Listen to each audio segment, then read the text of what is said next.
Bonjour. Euh, Bonjour Emmanuel Faber. Merci au Salon de l'Escalade de nous accueillir pour cette rencontre autour de la sortie en édition poche du livre d'Emmanuel Faber, Ouvrir une voie, qui est sorti il y a 3 ans et donc dont on va parler un petit peu du livre, du passé, mais aussi beaucoup de ce qui s'est passé depuis la sortie du livre depuis 3 ans et ce qui nous attend à l'avenir. Euh, pour commencer, Emmanuel, on se tutoie. Bon. Euh, je ne pense pas que tu sois là par hasard. Tu arrives d'où là ce matin? Oui, d'accord. Euh, Climb Up Porte d'Italie, c'était très bien. Et j'ai pris le tram et je suis avec vous. Et du coup, merci à vous toutes et vous tous d'être là parce que vous pourriez être en train de grimper. Et c'est un choix difficile de ne pas grimper quand on aime bien ou d'être dans ce salon où il y a quand même plein de choses assez passionnantes à, à voir, à regarder, à échanger. Donc voilà, je suis ravi d'être avec vous pour cette heure qui vient, dire deux, trois choses et puis discuter aussi. Peut-être juste un point que j'ajouterais dans ce que Charlie a dit.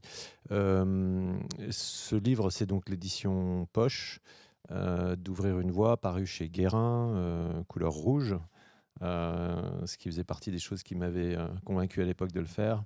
Et aujourd'hui, donc, il sort en poche dans un format qui rentre encore plus aisément dans un petit sac à dos, plus léger, mais surtout qui est enrichi d'un chapitre qu'on a voulu aussi court que possible, donc il n'est pas super long à la fin, mais il résume ce que sera peut-être un autre bouquin sur l'aventure actuelle et ce que, dans le post que j'ai mis sur les réseaux sociaux, ce que sont les 1000 jours depuis l'apparition du précédent, parce que on a un peu bossé à différents sujets, sur le plan climatique, entre autres. Voilà. Et donc ça, c'est résumé à la fin du bouquin, au cas où certains ou certaines d'entre vous l'aient déjà lu. Alors peut-être avant qu'on avance, j'aurais dû commencer par là, te présenter un petit peu. Euh, pour ceux qui ne s'en souviennent pas, Emmanuel Faber a été patron de Danone, donc à la tête d'un paquebot, comme tu dis, de 100 000 personnes jusqu'en 21. Tu es né dans les Alpes, enfin à Grenoble, et tu as grandi dans les Alpes, et je crois que c'est important pour toi, ces racines alpines. Tu continues à pratiquer, à poster des images de ski de rando, d'escalade un peu moins. Bon, on comprend que c'est important, mais donc c'est quelque chose qui semble important dans ton identité. Et depuis la sortie du livre, donc, Emmanuel venait de quitter la tête de Danone, ce qui lui laissait un petit peu plus de temps peut-être pour réfléchir à ce livre que je t'ai aidé à accoucher. Euh, et depuis, tu diriges donc l'ISSB. Alors peut-être tu vas nous expliquer, mais avant d'en venir à ce que tu as fait depuis 21, je trouve qu'il y a quelque chose de frappant à la fois dans le livre, sa première édition, et dans ce texte dont tu viens de parler, qu'on a conçu comme post-scriptum pour qu'est-ce qui s'est passé depuis 3 ans. Dans les deux cas, tu parles de la respiration. Et j'ai l'impression que dans ta pratique, c'est ce qui relie un petit peu ta pratique de l'escalade et du management, de ta pratique professionnelle. Ouais, comment dire, le risque des métiers de management, de travailler dans des grandes organisations, c'est de perdre le contact avec le réel, globalement.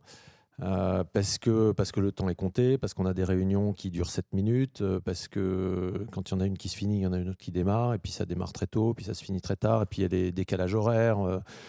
On vit dans des avions, donc on ne sait même plus à quelle heure on se réveille, et si c'est le matin ou le soir, et où d'ailleurs, de temps en temps. Et donc tout ça, pour moi, ça porte un risque énorme, et qui d'ailleurs touche pas seulement moi, mais à peu près tous les gens qui sont dans des situations de ce type-là, y compris en politique, et pas seulement dans l'économie. Je pense que beaucoup des personnes qui sont dans ces situations sont déconnectées de la réalité, et non seulement de la réalité, mais tout simplement de qui elles sont.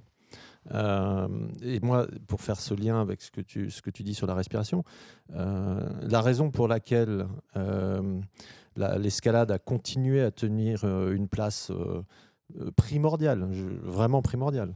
Et pour moi, l'escalade, c'est juste c'est évidemment le moyen d'accès à la nature, à la montagne, à l'alpinisme, etc., etc. Mais c'est devenu aussi, dans un succès d'années, l'endroit et le moment où je reconnecte au réel. Me trouver engagé au-dessus d'un point et savoir que la sortie, c'est par le haut et qu'il vaut mieux pas tomber à ce moment-là.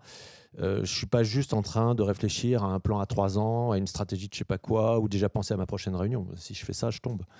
Et donc, cette reconnexion, c'est une reconnexion à moi en tant que personne totale, pas juste mon cerveau droit, mon cerveau gauche, pas juste mes émotions, pas juste mes jambes parfois, dont je suis coupé totalement quand je suis assis, le cul sur une chaise, quelle qu'en soit la qualité du cuir, pendant des heures et des heures et des heures, pendant des mois et des mois et des années et des années. Mais c'est moi entièrement engagé, c'est-à-dire que si mon esprit, mon désir, mon intentionnalité, mes muscles, mes réflexes, mes nerfs, mes sensations ne sont pas sur la prochaine prise, eh ben, quand c'est facile, ça va, mais comme j'aime bien aller là où c'est un peu plus difficile, pour moi, ça va pas, je tombe. Et donc, c'est une réunification pour moi, l'escalade.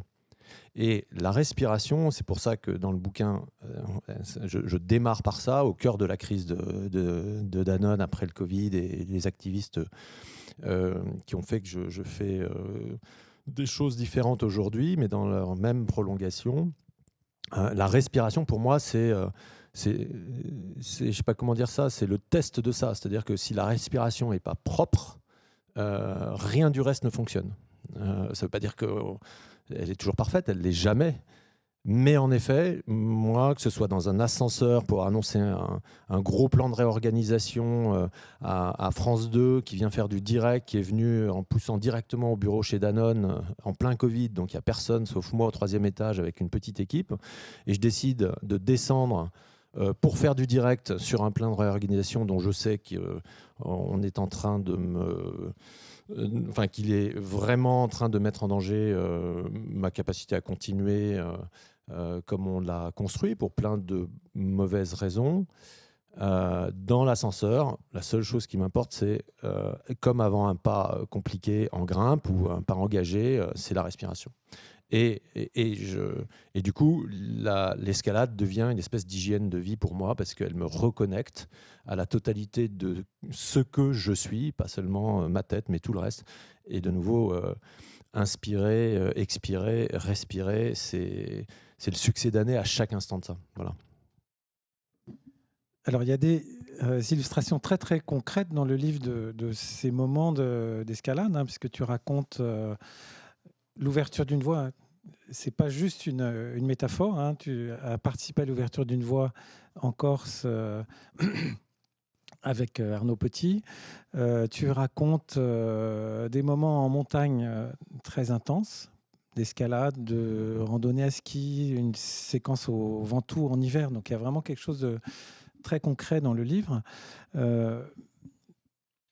L'escalade, ça t'a porté donc toute ta vie. Tu as commencé avec ton frère, l'adolescence, 14-15 ans. Est-ce qu'il y a des moments où ta vie t'a éloigné, ou la vie de patron, donc de cette espèce de spirale de la finance qui t'a emporté à un moment? Est-ce que ça t'a éloigné de l'escalade par moment? C'est pas très naturel de dire oui, mais j'ai l'impression que non. Le seul moment qui m'est vraiment coupé de la grimpe et de la montagne, c'est une demi-douzaine d'années quand on a eu, Magali et moi, nos 3 pitchouns, et qu'en même temps, mon frère s'est retrouvé à l'hôpital psychiatrique et que moi, j'étais déjà dans des niveaux de responsabilité un peu stratosphériques assez jeunes. Donc là, j'ai posé l'escalade. Je l'ai posé aussi parce que je pense que je la vivais beaucoup en relation étroite avec mon frère, et que lui étant enfermé dans un hôpital psychiatrique, je ne voyais pas comment je pouvais la vivre non plus sans lui. Et puis après, la vie a continué à avancer.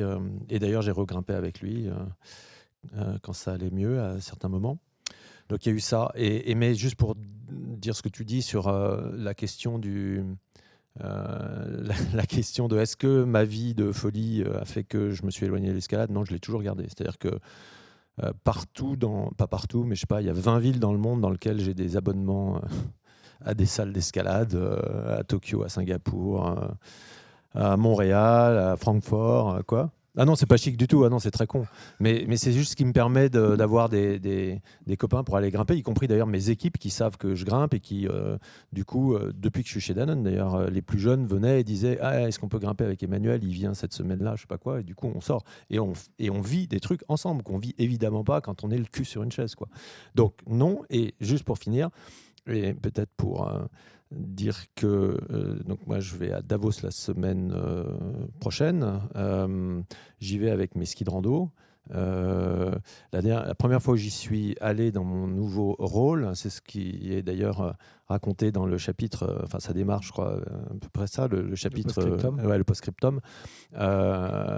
Il y a un lien entre Davos et la grimpe, puisque je suis allé grimper avec un copain dans le Ratikon la veille. J'ai fait sans doute la plus grosse chute que j'ai jamais faite.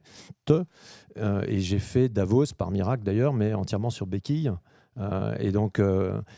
Et j'ai appris au fur et à mesure, d'ailleurs je ne le raconte pas intégralement dans le bouquin, mais comment tous les organisateurs de Davos s'étaient réorganisés pour que je puisse y participer, parce que ce qu'on faisait, c'était vraiment un gros machin, enfin c'était important pour cette étape-là.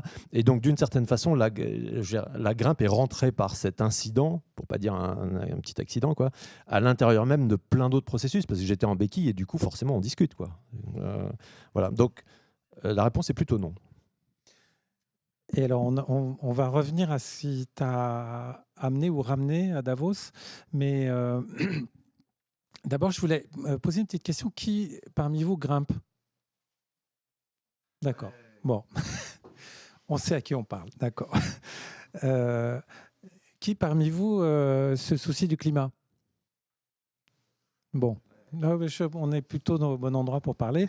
Alors, on a dit tout à l'heure, c'est chic ou c'est con de grimper dans le monde entier. Alors, ça nous amène à une transition qui est très inconfortable, mais comment est-ce que tu fais le lien entre ton travail, donc peut-être que tu vas nous expliquer à l'ISSB depuis 3 ans, et cette vie de voyageur, de bouffeur de miles et de cracheur de kérosène.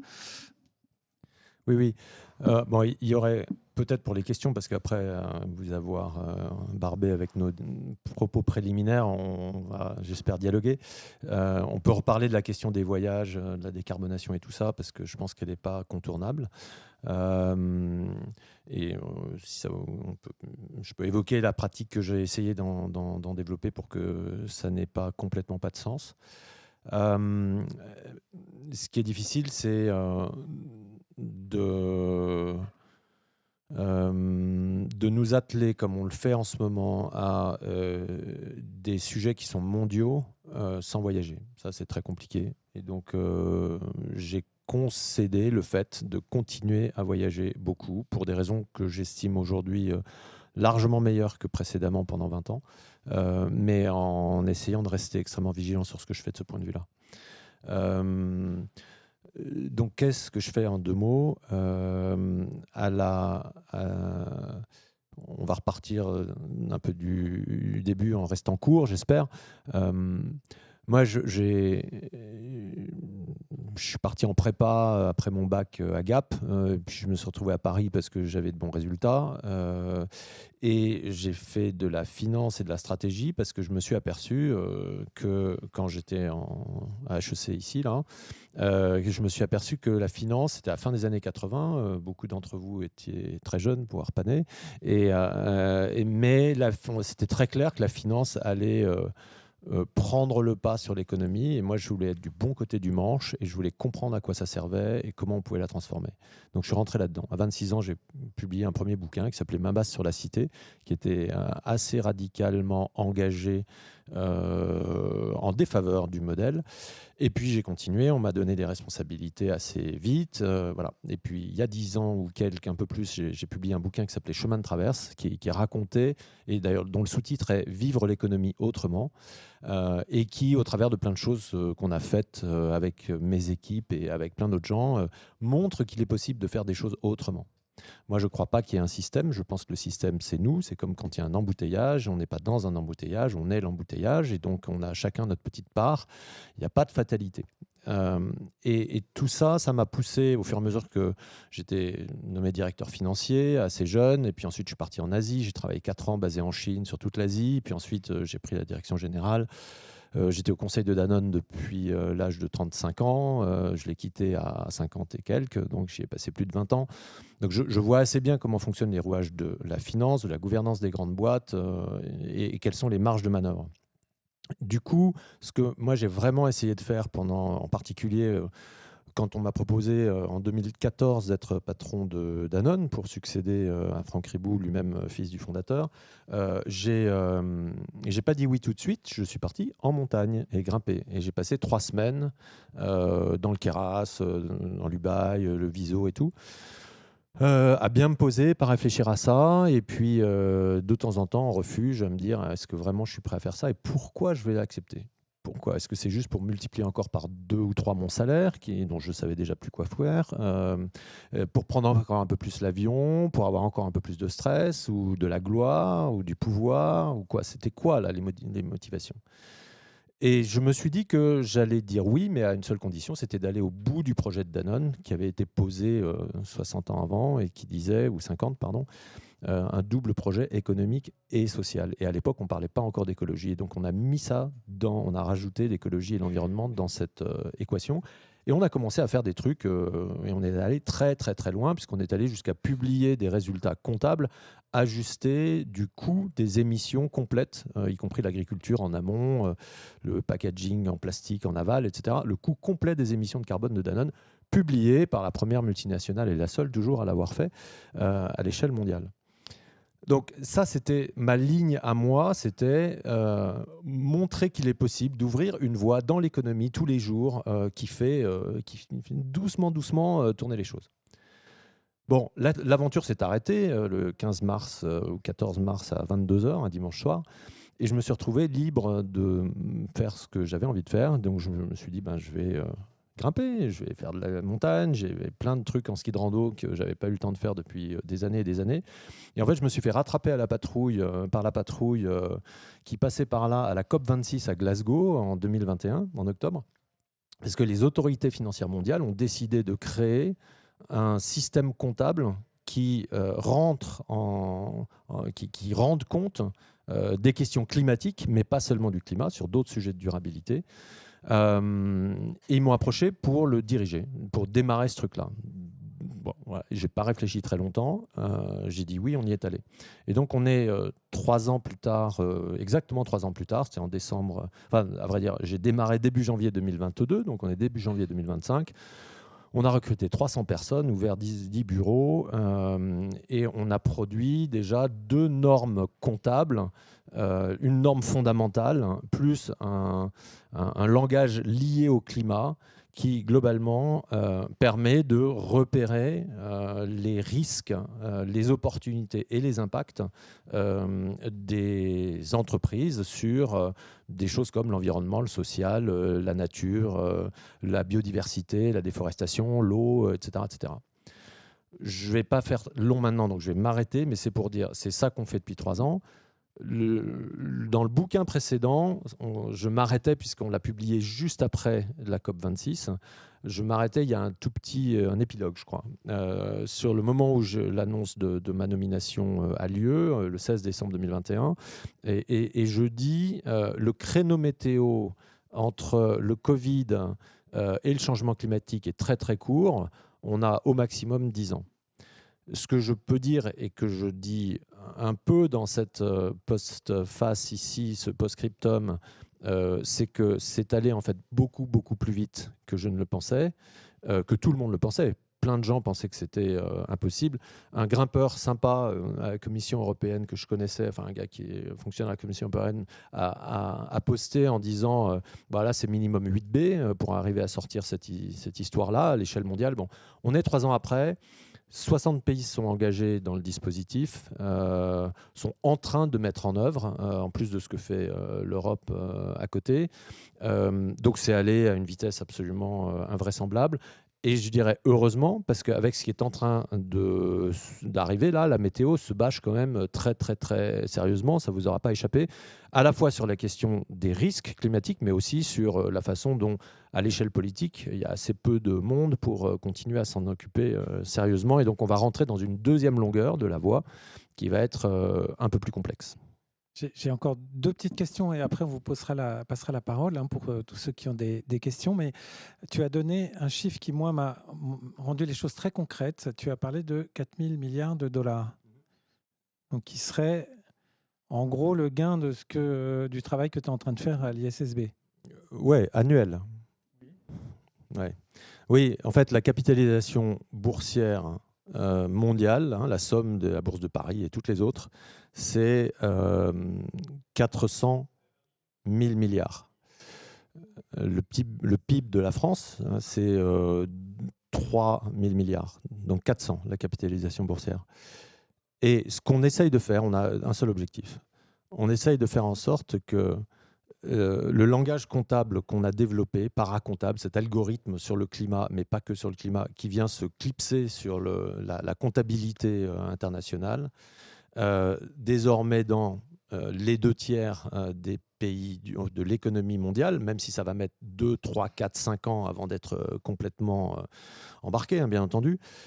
Ça va permettre de faire en sorte qu'une entreprise qui est moins préparée qu'une autre sur les changements climatiques ne pourra plus s'en cacher, qui aura donc un langage de reporting financier qui permettra de le voir, mais pas avec une jolie couleur rose ou jaune ou je sais pas quoi, ou c'est orange ou vert ou des petites étoiles ou tout ça. Non, des chiffres, des bilans, des machins, ça va venir impacter les bilans des entreprises, de sorte que entre un Danone qui a démarré de l'agriculture régénératrice et Nestlé qui démarre 3 ans après, l'agriculture régénératrice, dans des pays dans lesquels les sols sont bousillés et l'accès à l'eau va être de plus en plus compliqué quand on fait tourner des scénarios climat à plus 4 degrés, il vaut mieux qu'elle soit régénératrice, l'agriculture. Et donc, si on met 2 milliards d'euros, comme on l'a fait sur l'agriculture régénératrice sur 5 ans, on est probablement en avance de phase, sauf qu'à l'époque, on n'avait pas le langage pour l'expliquer.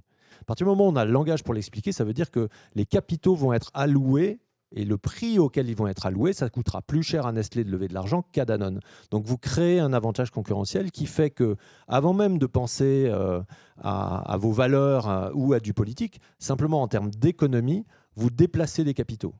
Et c'est là que les 4 000 milliards sont là, c'est-à-dire que les 4 000 milliards, c'est ce qu'à chaque COP des Nations Unies sur le climat, on dit qu'il faut 4 000 milliards par an pour financer la transition. Si vous les rapprochez des 400 000 milliards, ça veut dire que c'est 1%. Il suffit que chaque année, ce langage climatique fasse dériver 1% de la capitalisation boursière vers les entreprises qui seront les mieux préparées ou qui s'engagent pour se préparer aux risques et aux transitions climatiques. Et avec ça, on sait financer la transition. Donc, c'est en ça que c'était une mission quasiment impossible. On a la chance d'avoir eu un collectif incroyable, y compris à l'échelle internationale, que les choses se mettent en place, y compris avec les Chinois, les Japonais, l'Afrique. Enfin, c'est toute une autre histoire qu'on n'a pas le temps de raconter dans ce bouquin encore. Il y en aura d'autres.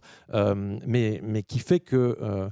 ouais, maintenant, c'est probablement possible que dans 2-3 ans, on commence à voir ces allocations d'actifs et qu'ensuite, il faudra que les États viennent corriger encore les trajectoires parce que le marché, l'économie de marché, moi, j'y crois. Je ne crois pas qu'on sache faire autrement, à vrai dire. On ne sait pas faire autrement. Donc, voilà. Mais j'y crois si elle est encadrée, si elle est régulée. Et donc, par exemple, quand l'Europe dit 2030, moins 55% d'émissions, 2040, moins 85% d'émissions, c'est super important parce que ça vient s'ajouter aux mécanismes de marché et ça va créer d'ailleurs des risques complémentaires ou des opportunités complémentaires pour les entreprises puisque toutes celles qui ont des grosses émissions en Europe et qui ne s'en occupent pas, elles ont à la fin un risque. Quand Volkswagen dit je ne vendrai plus de voitures thermiques en 2000, alors ça a été 33, 35, on ne sait pas encore parce que tout ça c'est en train de bouger, mais si vous êtes dans les chaînes de valeur et que vous fabriquez des éléments de boîte de vitesse, vous avez plutôt intérêt à réfléchir assez vite à faire autre chose. Donc, de nouveau, les États ont un rôle absolument majeur à jouer pour piloter plus finement la façon dont ils veulent créer des carottes et des bâtons pour que le marché s'inscrive dans leur politique publique. Nous, on fournit le langage de base qui va permettre de faire ça. J'aurais une dernière question. Alors, chez Guérin, nous sommes un éditeur de montagne. On s'intéresse à ce qui se passe en montagne. Et en montagne, tu as été témoin des faits absolument spectaculaires du réchauffement. Notamment une scène que tu racontes au col du Midi, à 3500 mètres d'altitude. Il ne gèle pas la nuit. C'est en été, mais bon, ça va être bientôt peut-être au printemps ou en automne. Voilà. Il y a un autre effet dont tu parles dans le post-scriptum. C'est en Californie, 2 des 4 plus grosses boîtes d'assurance ont cessé d'assurer les habitations contre l'incendie. Ça, tu le disais il y a l'été dernier. Voilà. Quand tu vois ce qui se passe aujourd'hui à Los Angeles, comment est-ce que tu vis ça? C'est-à-dire quel effet ça fait d'être celui qui a une vision quand même un peu au-delà, tu as un petit coup d'avance sur nous, et tu vois se produire ce que tu redoutes. Voilà. Comment tu vis ça? Comment je vis ça? Moi, je suis dans la... Enfin, quoi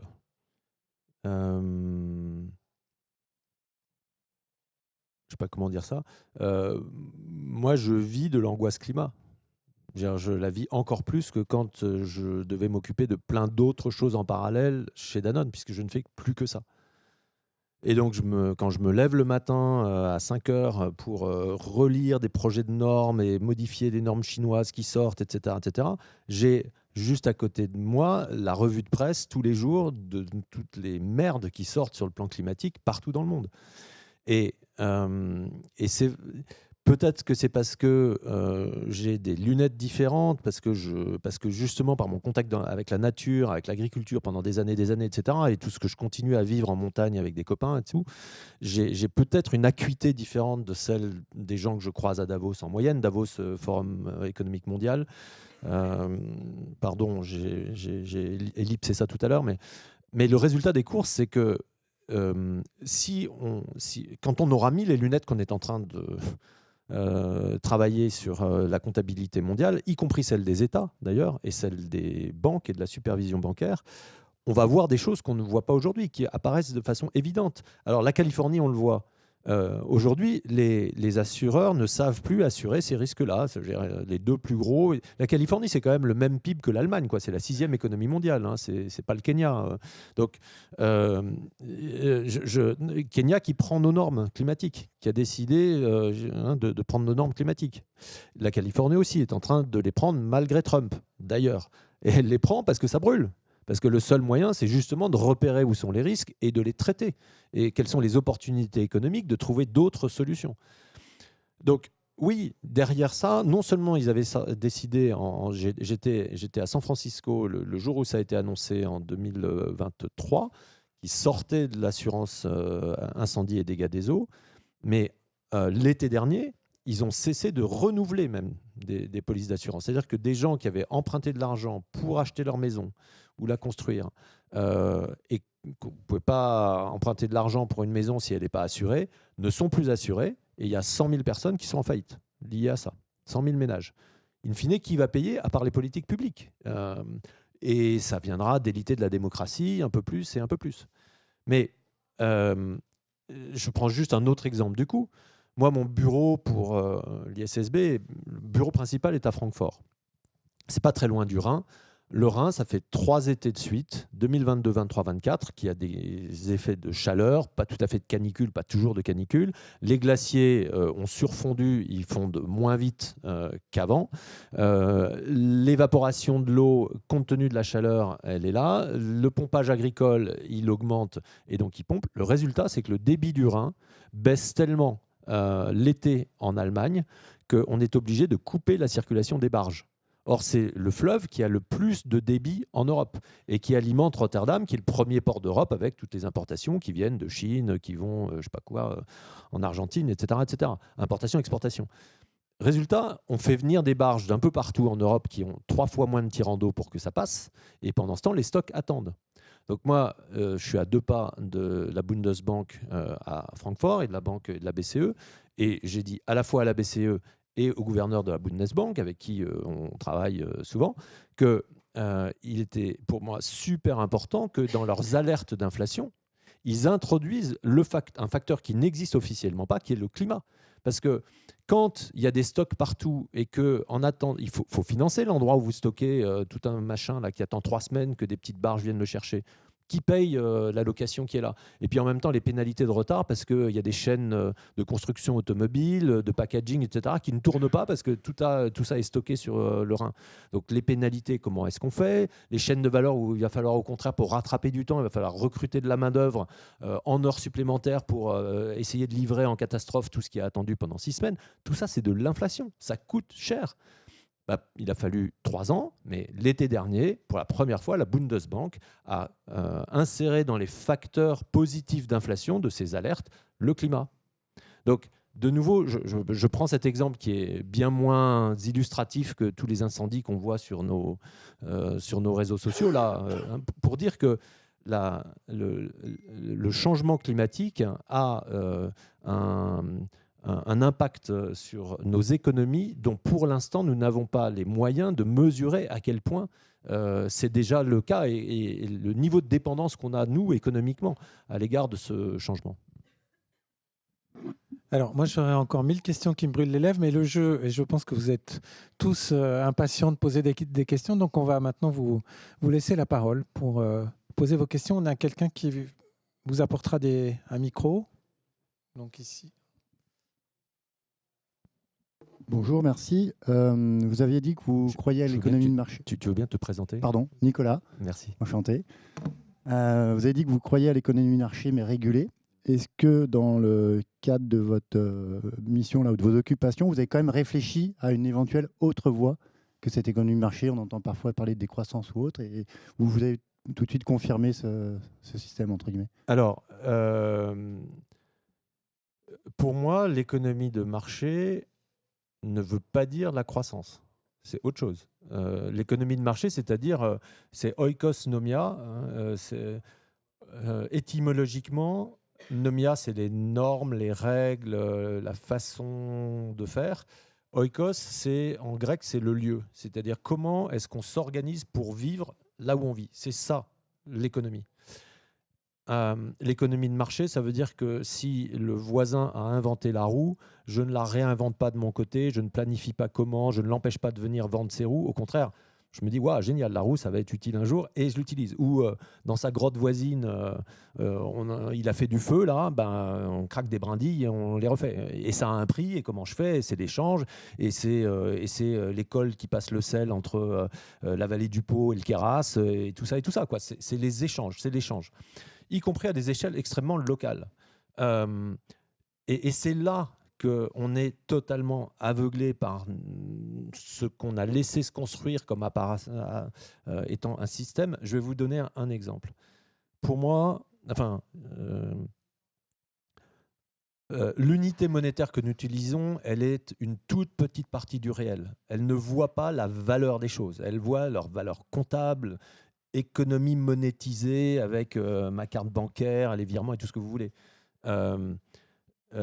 L'économie du troc, elle est réelle. J'ai vécu en Afrique, j'ai vécu en Asie, on s'échange du riz et autre chose. C'est une réalité qui n'a aucune valeur dans le système, entre guillemets. Et pour moi, c'est de l'économie de marché. Je vous donne un exemple qui n'est pas dans ce bouquin, mais dans Chemin de traverse. Et je vous le dis parce que ça a été pour moi un des pivots, vraiment. C'est la plus grosse baffe que je me sois prise de ma carrière. J'étais avec Mohamed Younous, prix Nobel de la paix, fondateur de Grameen Bank, microcrédit au Bangladesh. On lançait un truc absolument incroyable, un tout petit produit de yaourt vitaminé produit localement avec du lait local des éleveurs qui avaient une ou deux vaches dans une usine qu'on avait totalement réinventée, qui faisait moins d'1 million de dollars d'investissement, avec de l'ingénierie super intéressante de reverse engineering, etc. Donc, super content de ce projet. Et je suis allé plein de fois sur le terrain avec lui. Et là, on réunit des femmes dans une salle un peu comme ça, sauf que c'est des toits en tôle, il fait 45 degrés et elles sont en sari. C'est juste d'ailleurs magnifique. Younous raconte son machin, moi je raconte mon truc, des gens traduisent. Et on appelle des questions sur c'est vachement bien, Shoktidoy, là, le petit yaourt, ça va faire du bien à vos gamins et vous allez voir. Et d'ailleurs, les études cliniques qui ont été faites montraient des résultats hallucinants, c'est-à-dire 50% d'amélioration des résultats scolaires, des taux de croissance bien meilleurs des gamins, après 5 à 7 ans d'études super sérieuses. Bon, bref. Au fond de la salle se lève une femme et elle dit « Bonjour, je m'appelle Yamina. Moi, aujourd'hui, je vis seule et j'élève mes enfants. Quand je vais travailler, quand ma voisine va travailler, je lui garde ses enfants. Et en échange, elle me donne le lait pour faire mon mishtidoy, qui est le yaourt local qu'on fait avec un petit ferment, etc., qu'on laisse dans la petite hutte, etc. Et si j'achète votre yaourt, comment elle va faire ma voisine ? Et elle a dit, du coup, je ne l'achèterai pas. Et j'ai pas de réponse à cette question, moi. Et Younous, avec son prix Nobel de la paix et Grameen Bank, il n'avait pas la réponse non plus. C'est la plus incroyable leçon que j'ai reçue dans ma vie professionnelle. Et depuis, je suis mais totalement persuadé que l'économie de marché, elle inclut ce que Yamina était en train de dire. Parce que ça a une valeur sociale. Et qu'au fond, l'argent n'est en grande partie qu'un succédané du lien social qui établit la sécurité des relations et l'interdépendance. On est dans un système où, globalement, on est sans contact. On est ravi d'être sans contact. C'est super que quand on est sans contact, on finit assez seul en général. C'est comme ça l'idée, quoi. Mais du coup, avec une recherche d'indépendance, au lieu d'accepter l'interdépendance, que nous avons d'ailleurs tous les uns avec les autres, mais aussi avec plein d'autres choses du vivant. C'est des sujets dont je parle dans mon bouquin, et je suis vraiment pas du tout le mieux placé pour en parler, mais cette interdépendance interespèce avec d'autres, comment, et ça m'a beaucoup travaillé chez Danone, hein, comment on réfléchit sur l'élevage, pas l'élevage, pourquoi, comment et tout ça. Donc j'ai une vision de l'économie de marché qui est une vision réel, c'est-à-dire le réel, en ouvrant mes yeux à ce que me dit Yamina, à ce que je vivais d'ailleurs dans mon village de 1000 habitants dans les Hautes-Alpes, quoi. C'est évident.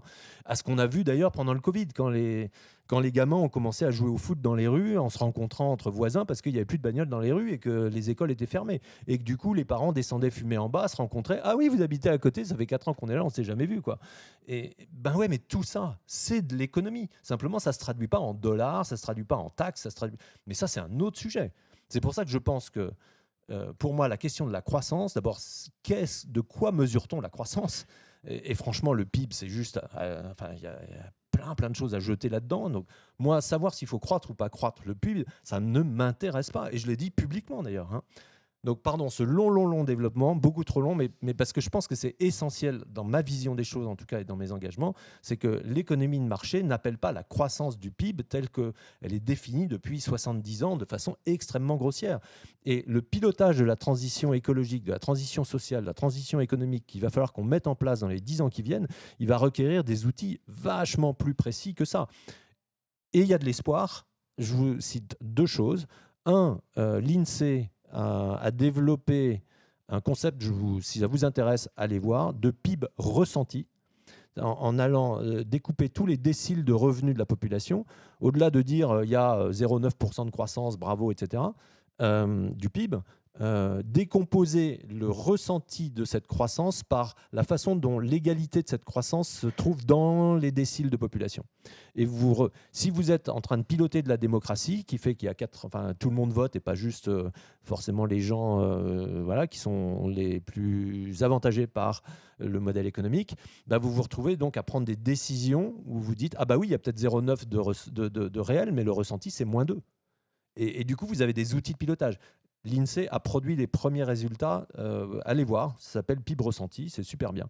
De la même façon, la Cour des comptes commence à regarder la question des comptes augmentés en incluant dans les comptes de la nation les émissions de gaz à effet de serre.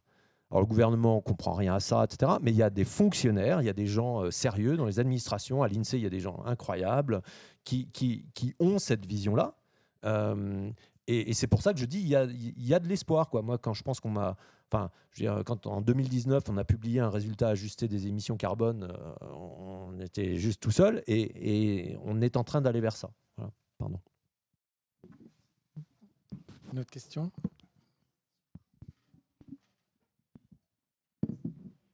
Oui.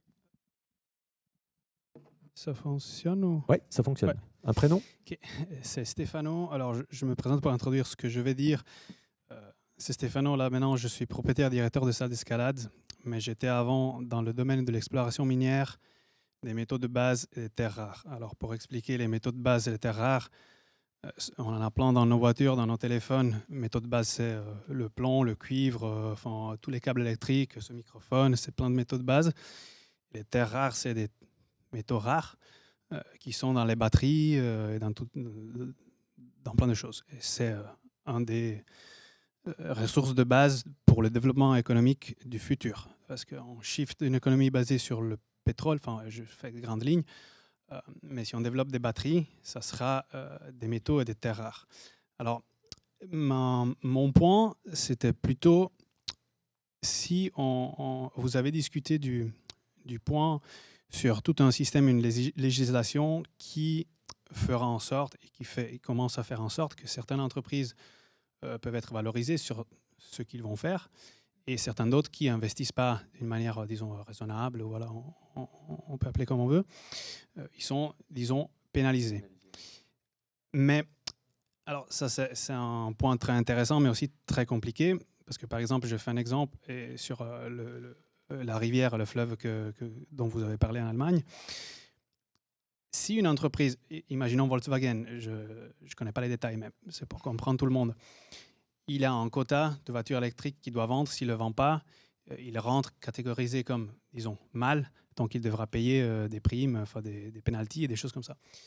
Une autre entreprise, elle vend ce quota de bagnoles électriques, de voitures électriques, donc il a atteint, disons, ce niveau, et donc il n'aura pas en Europe ou dans le pays où il est représenté légalement à payer ce quota.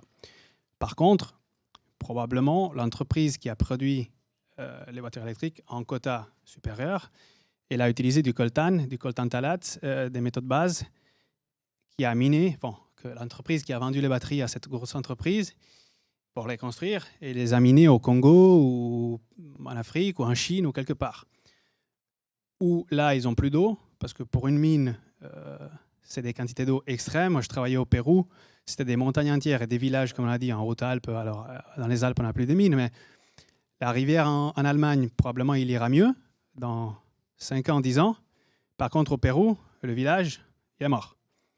En Afrique, la même chose. Alors, c'est très compliqué, tout ça, de mettre ensemble, mais qu'est-ce que ça peut être votre point sur tout ce genre de choses? Parce qu'en fait, Oui. Et le CO2, c'est la même chose. On élimine du CO2 en Europe.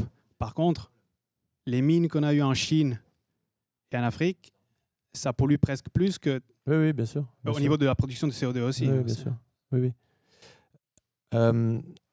Pour le dire de façon simple, nous, notre outil, il fait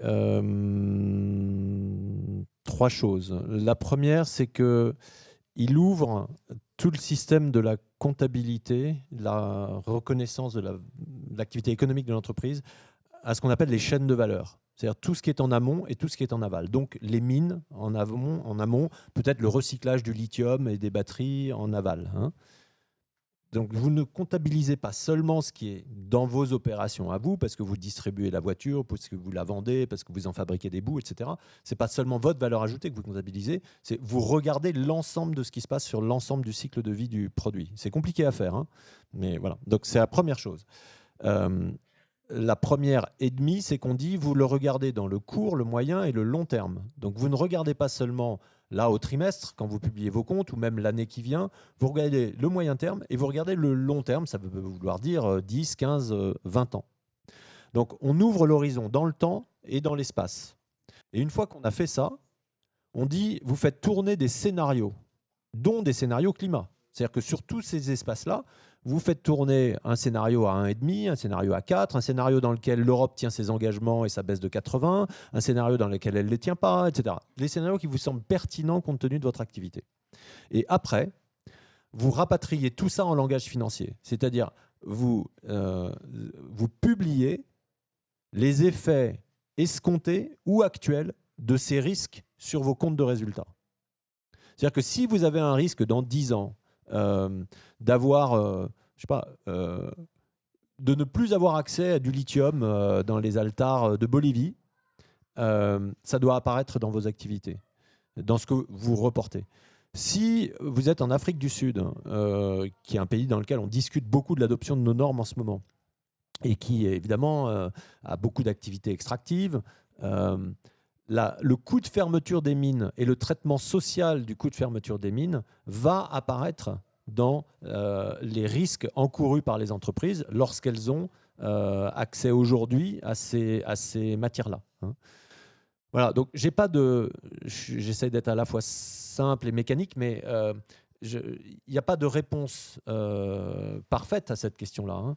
Parce qu'au bout du bout, moi, ce que je vous décris, c'est la façon dont les entreprises vont apparaître. Et du coup, ça veut quand même dire que si vous prenez le climat... j'ajoute un dernier point là-dessus. Le climat et les gaz à effet de serre, on ne peut pas les traiter séparément du reste. Si on regarde juste la décarbonation, ça peut être de la barbarie, quoi. Ça peut être du grand n'importe quoi. C'est comme regarder juste le PIB. C'est à peu près aussi stupide. Et donc, il est impératif d'intégrer les différents paramètres. Notre norme fondamentale, il y en a 2 mots là-dedans, notre norme fondamentale, elle part d'une vision de création économique qui dit la chose suivante. La capacité d'une entreprise à générer de la valeur pour elle-même et pour ses actionnaires dans le court, moyen et long terme est inextricablement liée à sa capacité à générer, régénérer et protéger de la valeur pour les autres.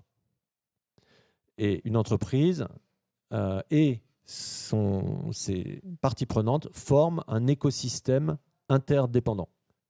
Ça, tout ce que je viens de vous dire, c'est le premier paragraphe de notre norme fondamentale. Donc, si je reviens sur Yamina, ce qu'on pose, c'est les bases d'une économie régénérative. Et dans une économie régénérative, on ne peut pas juste penser au carbone ou juste à l'eau ou juste au social. Vous êtes obligé de penser à tout de façon intégrée. Et il y a un optimum à trouver. Et à aucun moment, l'optimum, il n'est pas absolu. Il dépend de quel acteur économique vous êtes, de où vous êtes, de quelles sont les politiques publiques, quels sont les scénarios auxquels vous êtes confrontés, etc. Mais c'est un pilotage multidimensionnel auquel on est appelé. C'est une révolution de la façon dont on fait l'économie. C'est très clair, si on veut aller au bout de ça. Donc, voilà, c'est ça que je peux dire. C'est à la fois, il y a de la mécanique assez simple pour repérer tout ça, et en même temps, c'est d'une grande complexité dans la gestion de ces paramètres.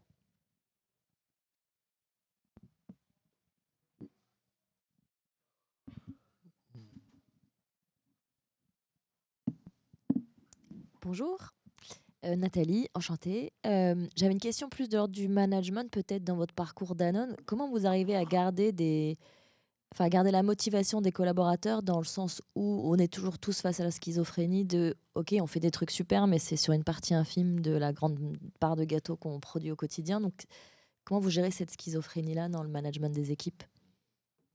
Alors, on l'a fait. Moi, je crois au sens, purpose en anglais.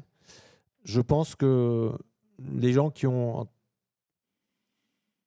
les gens ne travaillent pas que, et on le voit bien pour Yamina, juste gagner de l'argent, c'est absolument fondamental, mais c'est pas que ça. La motivation, elle se garde par autre chose quand ils ont le choix de faire d'autres choses.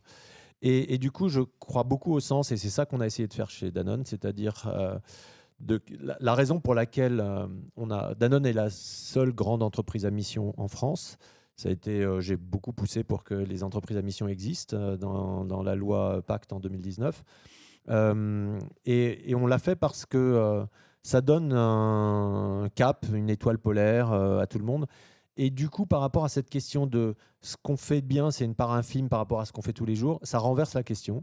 Ça dit l'objectif, c'est ça. Et chez Danone, dans l'entreprise à mission, il y a 4 objectifs dans lesquels il y a les questions de santé, il y a les questions d'environnement, les questions d'agriculture, et puis les sols et tout ça. Et puis les gens, la croissance et le développement des personnes. Donc je pense que déjà, poser ça, ça donne un cap. Et ensuite, ça vient tester la cohérence de ce qu'on fait. Et du coup, c'est super exigeant, mais moi, c'est ma façon de faire. Je suis prêt à être challengé. Comme Yamina, qui me dit ce que tu fais, c'est n'importe quoi. Enfin, en tout cas, ça peut être n'importe quoi. Et du coup, ce qu'on a fait, c'est que on a donné la parole aux salariés de façon assez particulière. On a fait un programme qui s'est appelé, pour accompagner le déploiement de cette mission, Une personne, une voix, une action. Et une voix, on a ouvert partout dans le monde, dans les 200 usines et sites de Danone dans 60 pays, etc., un cycle qui, chaque année, interroge les salariés sur ce qu'ils estiment être les grandes priorités de l'entreprise, sur les 9 objectifs intégrés de 2030 qui reprennent ces éléments, qui incluent évidemment de la performance, parce que c'est une boîte qui vit dans l'économie réelle et il faut des profits pour faire de l'investissement et de la compétitivité, comme je le disais, tout ça, etc. etc. Et c'était très marrant parce que la seule grosse entreprise qui avait déjà fait ça une fois mondialement avait dit, écoutez, allez-y, c'est super. Nous, on a eu 15% de taux de participation. Et c'est compliqué quand même de motiver les gens. On l'a fait un peu différemment. Et la première année, on a eu 95% de participation. Donc 95 000 salariés se sont assis en équipe un peu partout et ont pris une demi-journée pour réfléchir à ce qu'ils avaient envie de proposer en termes de priorité à leur échelle locale pour contribuer à ces objectifs-là. Et ensuite, on leur a dit, on veut que ça remonte au conseil d'administration, au comité exécutif, au conseil d'administration, pour informer la stratégie, les budgets et tout ça. Parce que moi, je crois que les gens qui connaissent, c'est Yamina, c'est pas moi. Donc, c'est les salariés, c'est pas moi. C'est eux les experts de leur truc. Et le résultat des courses, on leur a dit, on va avoir besoin de plein de gens, parce que là, il y a 95 000 réponses multipliées par X questions, etc. On a mis un peu d'intelligence artificielle avant l'heure, mais ça ne va pas suffire. Qui levez la main, ceux qui veulent nous aider? On a eu 33 000 personnes qui ont levé la main en disant moi, je veux participer à l'analyse des résultats. Et du coup, là, c'était parti, quoi. On a senti que tout le monde commençait à adhérer à l'idée que on allait arriver à construire un truc un peu particulier. Donc ça, c'est une voie. Une action, on s'est débrouillé, et c'est pas simple sur le plan réglementaire, fiscal, tout ce qu'on veut, pour que tous les salariés de Danone dans le monde aient une action de l'entreprise. Et puis ensuite, un programme d'épargne qui leur permettait d'en avoir plus, abondé par l'entreprise. Voilà. Et pour l'anecdote, mais je le dis parce que on n'aurait pas su le faire non plus, on a pu le faire sans emmerder les actionnaires sur ce sujet, parce que donner des actions gratuites, ça coûte de l'argent. Parce que j'ai fait le choix de déposer la très grosse retraite chapeau, parachute doré et tout qui était prévu dans les comptes de MAPOM en tant que PDG de l'entreprise en 2017 pour la modique somme de 26 millions d'euros. Et donc ça a généré un profit exceptionnel pour l'entreprise qu'on a intégralement investi en filant une action à 100 000 salariés et tout un tas d'autres trucs. Donc voilà, quand on s'allège un peu, ça aide aussi à faire des choses. Mais ça a été... je pense que cette question de la recherche permanente de la cohérence à tous les niveaux, et en commençant par la tête du poisson, ça permet de vivre avec les contradictions de tous les jours, parce que malheureusement des contradictions, il y en a vraiment, vraiment tous les jours, mais en gardant le cap sur un GPS, une étoile, une boussole, ce que vous voulez.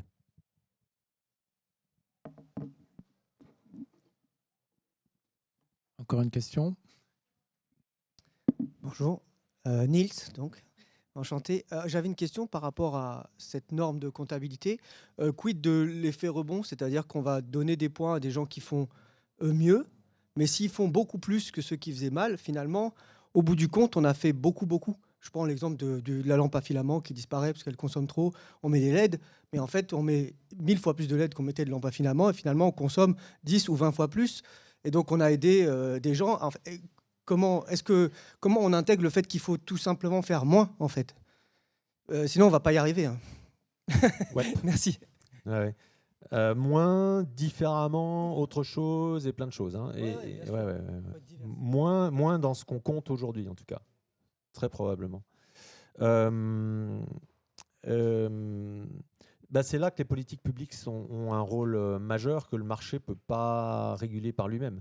Parce qu'au bout du bout, c'est une question de régulation de la concurrence quasiment à l'envers. Là. Donc le système, il n'est pas fait pour ça, mais il n'est pas compliqué à imaginer.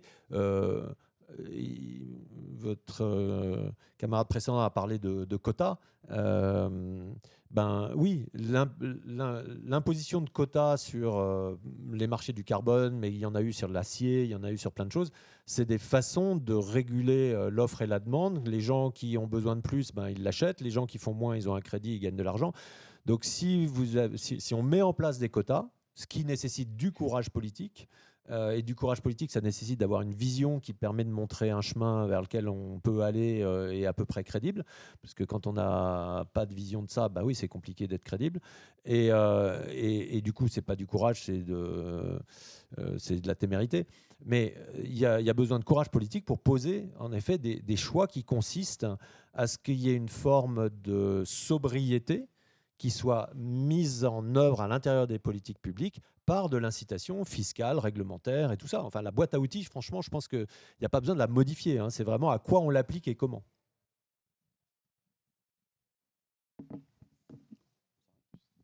Il reste que 5 minutes, par contre. Une dernière question, alors.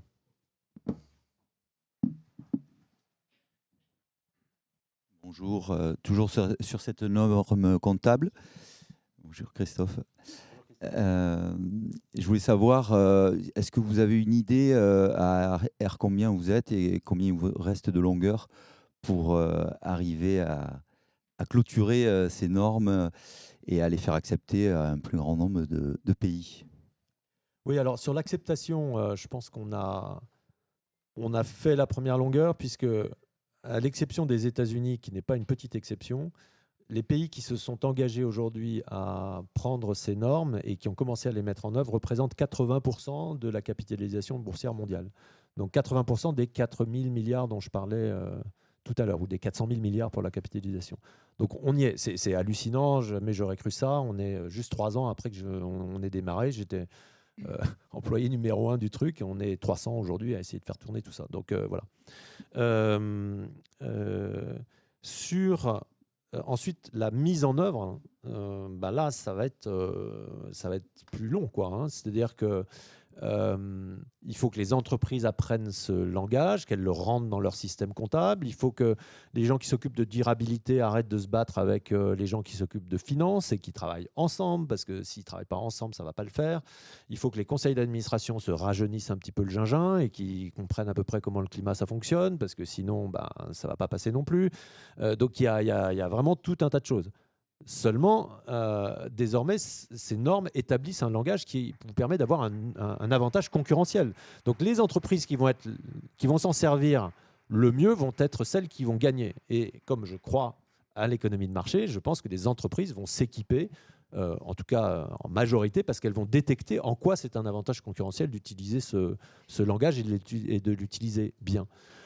Au total, moi je pense qu'il y a encore 3-5 ans, il y a 3 ans de deuxième longueur, on va dire. Après, on verra bien. J'entame ma deuxième longueur, d'ailleurs, puisque j'avais un mandat de 5 ans que j'ai demandé de réduire à 3 ans quand j'ai démarré, parce que je voulais être certain d'être la bonne personne, de ne pas perdre mon temps à faire ça plutôt que d'aller faire du ski de rando. J'ai plein de choses sympas à faire. Et donc, à la COP l'année dernière, comme ça marchait bien, tout le monde m'a vraiment prié de me prononcer sur ma volonté de reprendre un deuxième mandat. Et voilà, donc je repars pour 3 ans. Avec ça comme activité principale. J'espère que dans 3 ans, on aura déjà vraiment pas mal d'entreprises qui utilisent, du coup des investisseurs, des assureurs, des banquiers qui commencent à caler tout ça. Mais avec ce qui se passe aux États-Unis et ailleurs, je pense que la deuxième longueur, ça va être un peu des conditions hivernales là. Donc voilà, on se prépare un peu toutes les éventualités. Alors, pour conclure, en restant dans la métaphore Emmanuel va continuer à grimper, vous l'avez compris.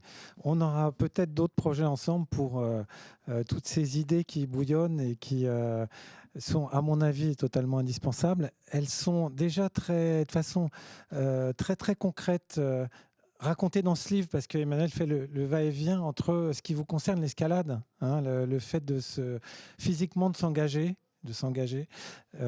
et ces belles idées. Il y a quelqu'un dans la salle qui est un autre auteur de notre maison, Antoine Le Ménestrel. On parlait tout à l'heure de comment faire moins. Et ben Antoine, il a posé une façon, je pense que les poètes ont une réponse à donner. Antoine, il parle de descension. Et donc, est-ce qu'il faut commencer à descendre? Est-ce qu'on est au pied de la montagne et qu'il faut grimper, ou est-ce qu'il faut se poser la question de commencer à descendre? C'est une autre question, mais on a des gens chez nous qui la posent de façon assez poétique. Mais chez Emmanuel, donc dans ce livre, Ouvrir une voie, il y a vraiment ce récit de façon très concrète, ancré dans sa réalité, dans son physique, son souffle, de ce que toutes ces idées, comment elles se sont mises en mouvement depuis que tu grimpes, quoi. Voilà. Merci Emmanuel. Merci à vous.